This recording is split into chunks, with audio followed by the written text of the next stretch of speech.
The fourth day of the general debate of the UN General Assembly is underway as world leaders continue to address global challenges. After losing intensity on Friday, Tropical Storm Helene races northward in the United States, moving through Georgia.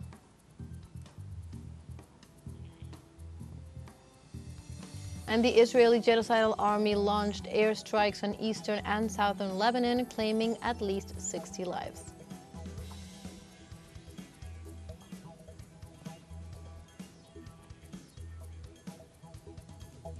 Hello and welcome to From the South. My name is Belén de los Santos. I'm from teleSUR Studios in Havana, Cuba.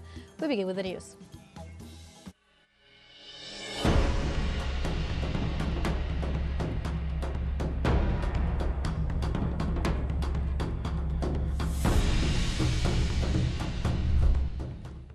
On Friday, as the fourth day of the session of the United Nations General Assembly is underway at the organization's headquarters in New York, leaders of the world addressed the challenges faced by their countries. In this context, during her speech, the Prime Minister of Barbados, Mia Mottley, insted the international community to pause and reset to collectively deliver new opportunities of solutions to current world crisis. Let's see. That perpetuate and reflect an old world order characterized by racism and classism and misogyny, while ignoring the legitimate aspirations of billions, will not help to foster the hope or trust that is necessary to meet these polycrises. We must ensure that the global institutions give developing countries, especially small vulnerable states like my own, or vulnerable middle-income countries, seats at the table of decision-making where we can be seen, heard, become active agents in our own cause and lead our own development paradigms. And we continue on topic as we are joined now by teleSUR Special Envoy Jorge Gestoso, who brings us more details on this fourth day of sessions. Thank you. It has already ended here in New York City, the sixth meeting of the Group of Friends in Defense of the Charter of the UN, a meeting that was presided by the Foreign Minister of Venezuela, Iván Gil, who put emphasis in his opening remarks that the situation in Gaza, which has been qualified as a genocide, is a proof, the living proof of the weakness of the United Nations to stop the genocide in the part of Israel. They express once more their solidarity with the people of Palestine.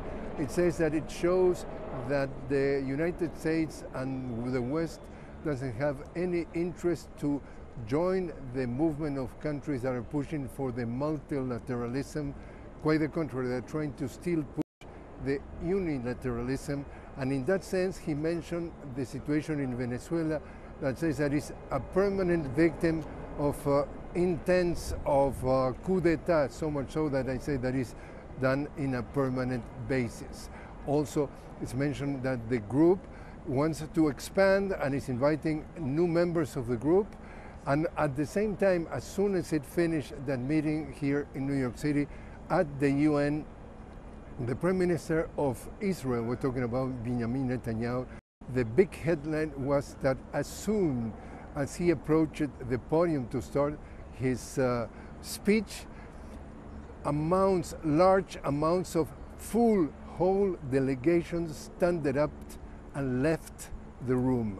That confirms the repudiation that we have been witnessing throughout all these days in this General Assembly, that the general community, that international community, it's really repudiating the actions of Israel. We're talking about more than 40,000, what about 45,000 Palestinians in Gaza being killed, mostly children and women.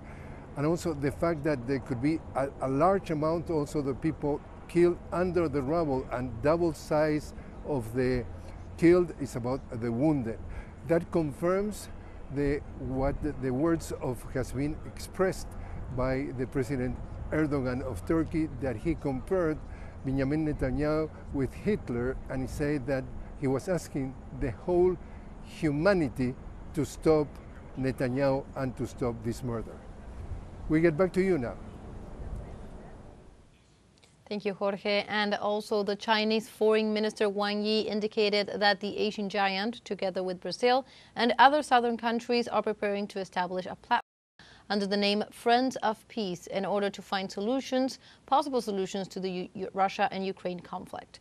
During a meeting held with the Brazilian presidential advisor Celso Amorim on the sidelines of the UN General Assembly in New York, the Chinese foreign minister indicated that the initiative does not seek competition and confrontation, but rather participation in an objective and rational dialogue. In this context, both nations are scheduled to hold a meeting this Friday to promote their plan for a peace agreement between Russia and Ukraine, with at least 20 countries expected to attend.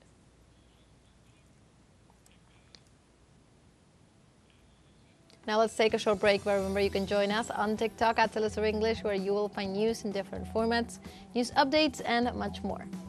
We'll be right back. Stay with us.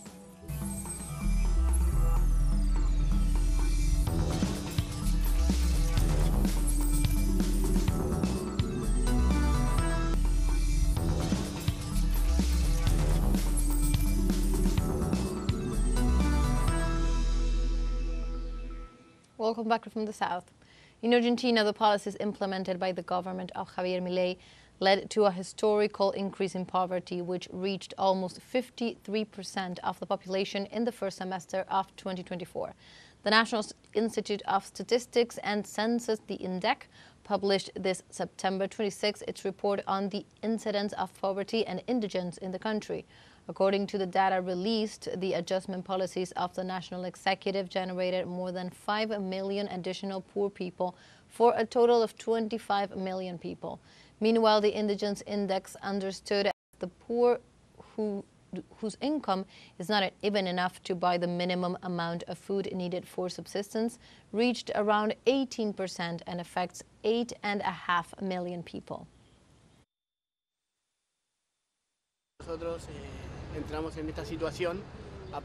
We got into this situation after the first adjustments were made, and we could no longer solve our economic problems.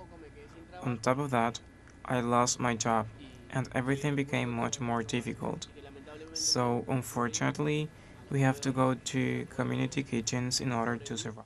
And we continue in Argentina as the staff of the country's universities have begun a 2-day strike against the veto announced by President Javier Milei of the university financing law, which increases the funds allocated to the sector. The university front raised slogans denouncing the critical situation in the institutions due to the lack of updating of their budget and the deterioration of teacher salary between 35 and 55%. For their part, the university students also announced that they are preparing a second federal march for next Wednesday with the objective of making visible the budgetary and salary crisis of the public universities.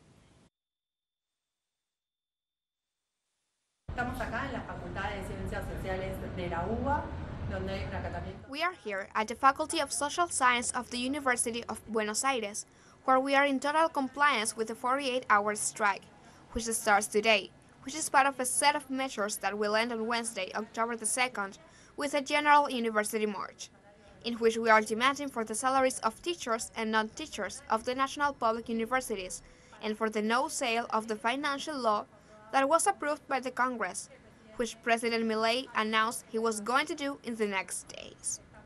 We are taking these measures in order to be able to continue guaranteeing quality public education for all Argentines. In other news, the former president of Bolivia, Evo Morales, called off nationwide rallies and roadblocks that were supposed to begin on September 30th. On a meeting held with his supporters, Morales decided to suspend rallies and roadblocks to advance in preparing an event for next October 12th. In statements to Radio Panamericana de Bolivia, the former head of state explained that as they didn't want to affect the population, they made such decision. Meanwhile, contacts are progressing with the ombudsman to set the basis for a dialogue with the government of President Luis Arce.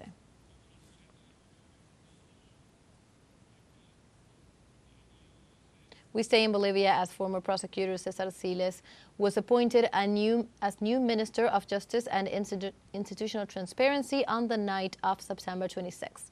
During a ceremony held at the presidential residence, Luis Arce appointed the new minister to take the place of Ivan Lima, who resigned his functions irrevocably. Cesar Siles, who held the position of Attorney General for 1 year, has a master's degree in unconstitutional law and judicial public management, as well as degrees in public management and higher education. He has also held positions in national and international institutions, was a judge of the Administrative Court of the Latin American Integration Association, and served as a magistrate of the Court of Justice during the year 2010.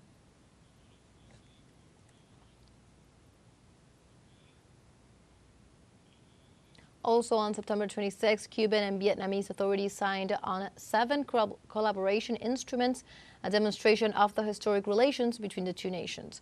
A roadmap was signed between the countries, an agreement that will contribute to implement the consensus reached between the top leaders of Cuba and Vietnam, as well as the development of activities between both parts. An action plan was also signed to promote rice production and gradually guarantee food security in Cuba. Likewise, the Asian nation announced the donation of 10,000 tons of rice. This is happening within the framework of the visit of the Vietnamese leader to the island, and it was agreed to adopt a joint declaration on the strengthening solidarity, special friendship, and comprehensive cooperation.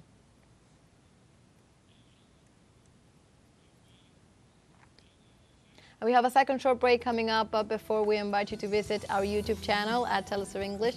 There you will be able to rewatch our interviews, top stories, special broadcastings, and more.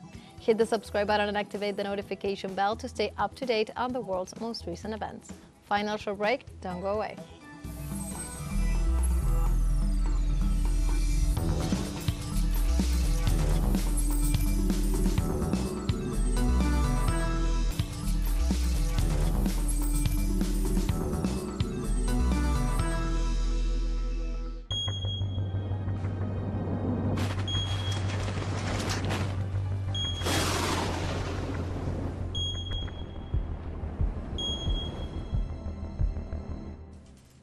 Welcome back from the south. After losing intensity on Friday, Tropical Storm Helene races northward in the United States and moving through the state of Georgia. The storm made landfall in the state of Florida as a powerful Category 4 hurricane, bringing about strong winds and heavy rains that left around 1 million homes and businesses in the impacted regions reportedly without power.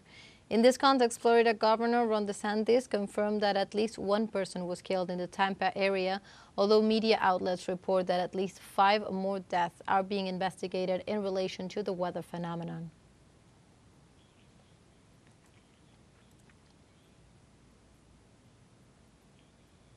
Meanwhile, in Mexico, the death toll from Hurricane John has risen to 5, in addition to reports of flooding and landslides that caused damage to 700 homes, public roads, and infrastructure.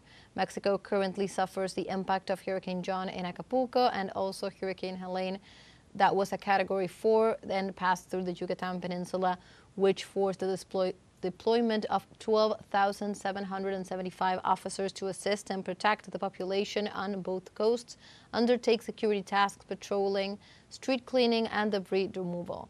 Rescue brigades are working at housing sites in several communities, and there is still danger of landslides due to the persistent rains and floods.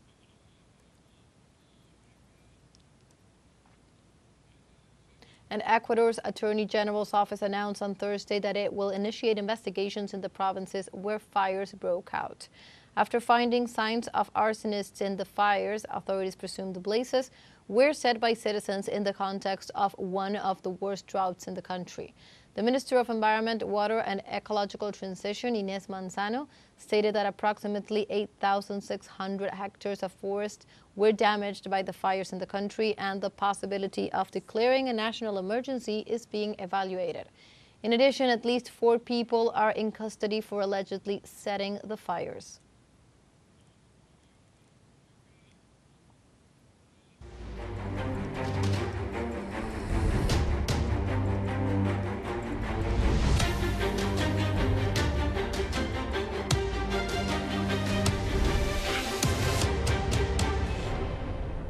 And we go now to the Middle East. On Thursday, the Israeli genocidal army launched airstrikes on eastern and southern Lebanon, claiming at least 60 lives. In the latest hours, an Israeli airstrike hit a 3-story house overnight in Sheva city, killing 9 family members. The Lebanese Minister of Environment and coordinator of the government's emergency plan, Nasser Yazin, informed that the Zionist army have mounted 115 missile attacks on Thursday, which brought about 81 injured and 60 deaths. Yazin further detailed that in the last 2 days, about 16,000 Lebanese and over 15,000 Syrians have departed from Lebanon to Syria, running away from the conflict. Amid this aggression, the Lebanese government set up 565 reception centers.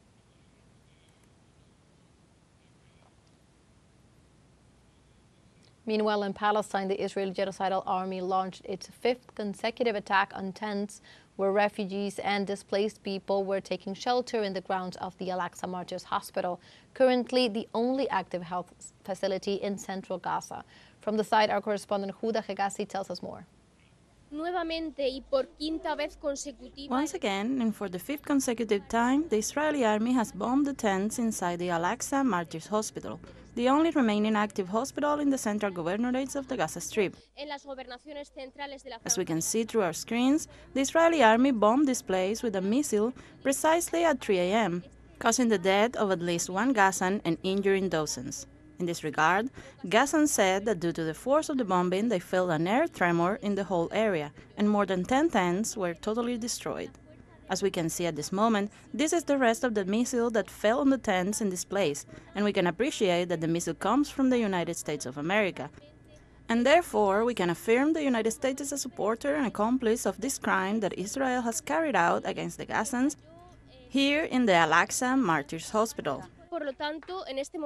Therefore, at this moment, what the Gazans are asking for is for Israel to stop bombing this hospital, that it has been enough.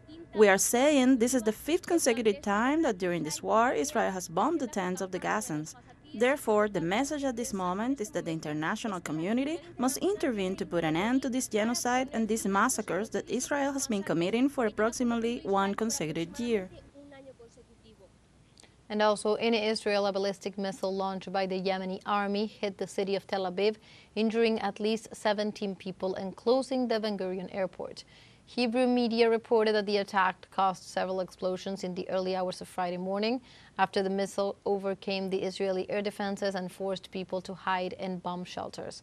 Yemeni forces also carried out a simultaneous attack on the port of Eilat, located on the shores of the Red Sea.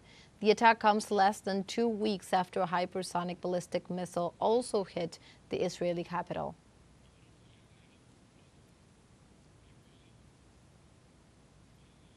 We go now to other topics now. Shigeru Ishiba won Friday in the primaries of Japan's ruling party and will become the country's new prime minister once he is ratified by the national parliament.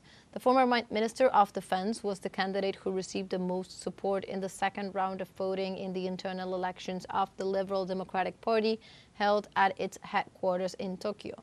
Ishiba will succeed Fumio Kishida at the head of the Conservative Party and the government.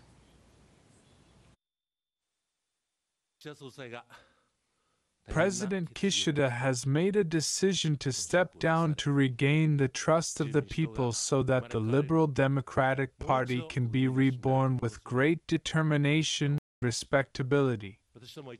We must respond to this decision as one. I will do my utmost to believe in the people, to speak the truth with courage and sincerity, and to make this country a safe and secure place, where everyone can live with a smile on their faces once again. And like this, we have come to the end of this news brief. You can find these and many other stories on our website at telesurenglish.net. And also join us on social media. We are on Facebook, X, Instagram, Telegram, and also on TikTok. For TeleSUR English, my name is Belén de los Santos. Thank you for watching.